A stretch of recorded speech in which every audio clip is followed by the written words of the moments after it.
Surprise Saturday daily financial news. I hope you're having a wonderful day. A couple of quick thoughts this morning. Let's talk about Tyler Perry and the impact of AI. We can talk about existing home sales. We can talk about companies producing a quote unquote surprise profits. As an ex-accountant, I have some thoughts and feedback on that. And yes, we will include some great feedback that I've collected from the ORAT celebration in Vegas. Why don't we start it off with Mr. Tyler Perry. Tyler Perry, if you don't know, he was on the cusp of launching an $800 million studio expansion. He was going to add 12, yes folks, 12 sound stages to his empire. And folks, Tyler Perry has put that investment on hold. Why has he done that?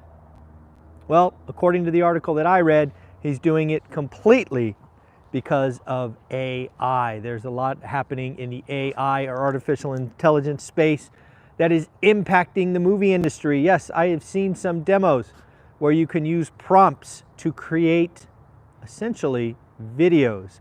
So Tyler Perry, again, on the cusp of investing almost $1 billion, it is now put on hold. And again, if this AI thing takes off and folks like Tyler Perry really learn how to use it, he could probably do the same thing as 12 sound stages with like 80 million bucks. So yes, folks, AI is going to change industries. It is going to change how we do things. And frankly, I think Tyler Perry made the right call to at least put the brakes on that $800 million investment. Alrighty, folks, let's talk about existing home sales. Existing home sales came out on, I think they came out on Thursday, but I missed them. We didn't talk about them. Existing home sales, as I have it, rose 3%. Again, this is transactions, rose 3% to a yearly run rate of 4 million.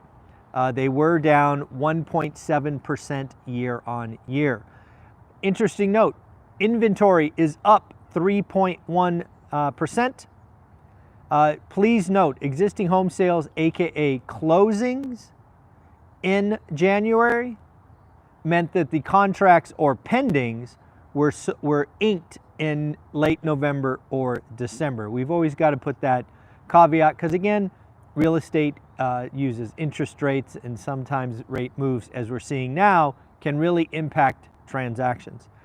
Some interesting stats below the surface. First, prices.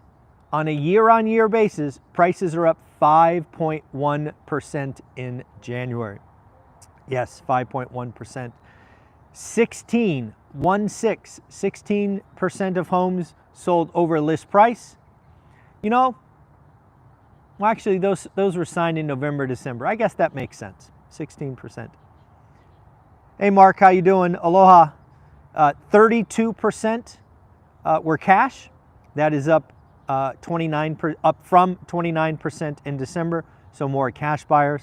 And then finally, 28% were first-time home buyers. That first-time home buyer stat is concerning. Historically speaking, just for context, the average over decades is 40%. I'll say it again, 28%. So we are down 30% from historical averages. A lot of that is because of inventory lockup, people not selling. Again, the Fed broke housing, which means you stay put longer before you move on. And I think we are really seeing that in the first-time home buyer space. Along with existing home sales, we got a report from Redfin, which I thought was interesting and frankly encouraging. Redfin says that inventory, active listings, is up 10% year on year if you take the 4-week average ending February 18th. Folks, we need inventory. As I've said a couple of times over the last week, I hope rates stay at 7% so that we can slowly build inventory. We can add to days on market, and slowly but surely the housing market heals. What else is going on out there? How about the idea that some companies have reported a surprise profit? There were several companies at the end of the week that jumped because they showed a surprise profit. Now, I'm not going to name them because I haven't looked at their balance sheet. But trust me, as a former general ledger accountant, somebody who was responsible for closing the books, executives inside a company can make legal changes to assumptions that materially impact the earnings statement of a client or company. You can't fake revenue, but you can massage earnings. What is an example of that? This is just an example. Perhaps there was something historically you took as an expense. And if you take it as an expense, that whole reduction is dollar for dollar. If you now make some company-wide decision that you are now going to capitalize said item, you may decide to capitalize it over 3 or maybe even 5 years. What happens? Well, you either take 20% or 33% of the cost to the bottom line, and lo and behold, bingo bango, earnings look better. Last thing I will say about this, again, as a former general ledger accountant, typically speaking, you can make these decisions that impact a quarter. You might be able to take it out 2 quarters, but there is always a price to be paid. You will pay for it later. So again, I always chuckle when I see a company say, give a surprise profit, because it shouldn't be a surprise unless revenue went up exponentially, right? If revenue outgrew your cost basis, sure. But yes, those are some things to think about. Let's talk about the real estate industry. I've been asked about it a lot. And my biggest thought is, I think the real estate transaction, the selling and buying of a home, the framework that we have leveraged for decades could fundamentally be different soon. What might that look like? Again, I'm not a licensed agent. I have no dog in the fight. But near as I can tell, one of the potential outcomes is buyers will start paying a fee or a commission or a whatever they're going to call it. They'll call it something. I think that is one possibility going forward. Another possibility, according to Ryan, how do you say that? Tomasello, he's an investment banker. He thinks that buyers will start paying fees and total collected fees could drop as much as 30%. Again, if real estate commissions fall 30% and we're already operating in an environment where 40% transactions, it could get tough for more and more real estate agents. So again, this was based on an article in MoneyWise. MoneyWise estimates that real estate commissions could drop 30%. Other news of the day, it looks like Reddit has filed to go IPO. They are going to go IPO on the New York Stock Exchange. Affirm has had to lay off 6% of staff. Sonovo, solar company, has announced a $100 million stock offering. Think of that as liquidity. Think of this as buying runway. The solar industry is really in a lot of trouble. Let me make sure I got anything else, and then we'll go into the feedback. So first and foremost, folks, I want to thank all of you that have taken the time to create content about the ORAT event in Vegas. I have watched several of them. If you've created others and I haven't seen it, please send it to me. I would love to collect your feedback. First, shout out Financial Firefighter, Homes and Hustle, and Chris Wissing.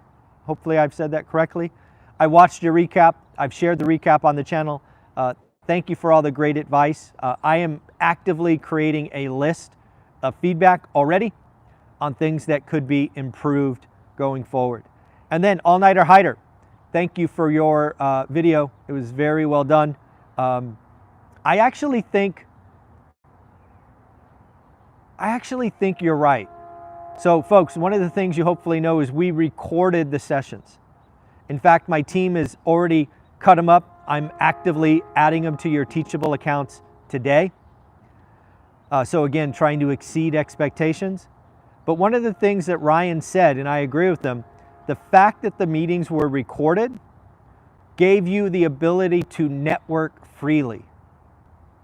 right? It gave you the chance to sit down and figure out which ones you wanted to see, and also gave you freedom to network.